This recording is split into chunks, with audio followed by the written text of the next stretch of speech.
Magandang hapon mga katraytro. Kasi tayo makalabas ngayon kasi ang lakas na ng ulan. Kaninang alas 3 mahina pa naman, pero nung pagdating na ng alas 4 ay ito na. Panaybuhos na naman, dire-diretso na namang umuulan. Kawawa na naman yung mga mababaha pag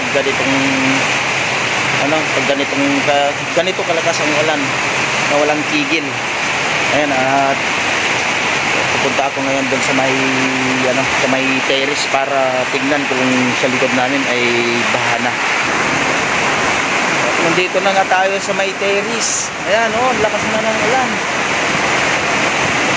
At malapit na namang bumaha dito sa likod. Naiipon na naman yung tubig dyan sa baba. Dito sa may likuran namin, ayan na, naipon na yung mga tubig. Kung nakikita niyo, ayan na yung tubig. Dito tayo ngayon sa may terrace. At mayroon na naman itong ulan ay mayroon na siyang kasamang hangin. Ayan, sa likuran ko, kung nakikita niyo dito sa may likuran ko, ayan. Sigurado to, mamayang gabi mas malakas pa to, kasi nga yun yung oras na padaan dito sa amin yung bagyo, si bagyong Paulo.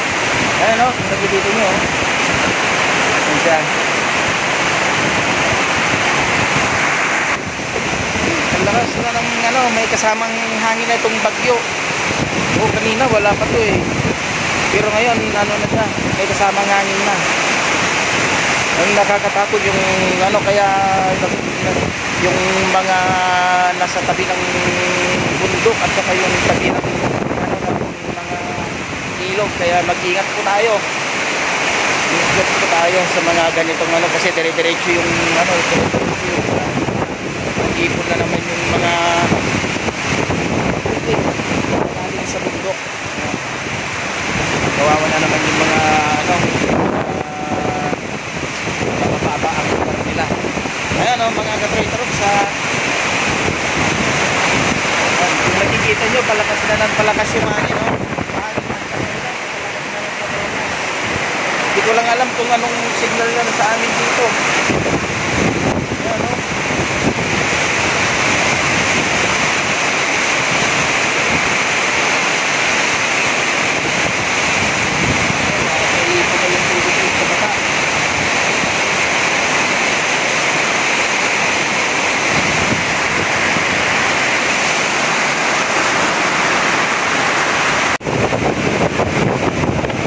Ayan, lakas yung hangin. Ito na kaya kasi bagyong Paulo.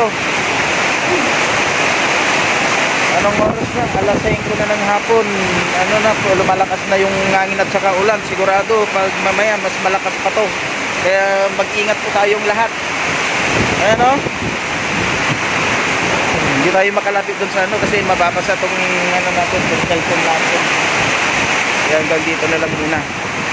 Mamaya bababa na rin ako, baka merong bubong na may lipat. Kakatakot naririnig ko ba yung ulan at saka yung hangin, yung pagampas.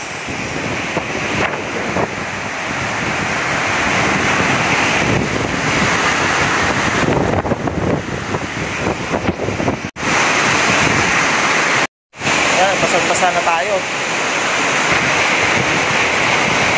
Mamaya bababa na rin ako kasi nakakatakot na yung nakakatakot na yung pagpapag na natin sa yung ulam dito. Kawawa na.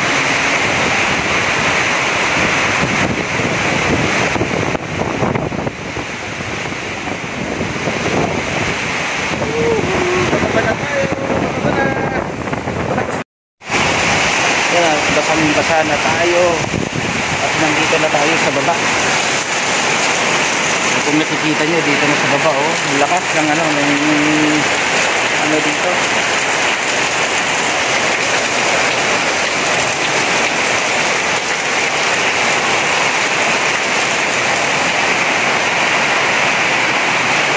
Silipin natin kung meron tayong hubungan na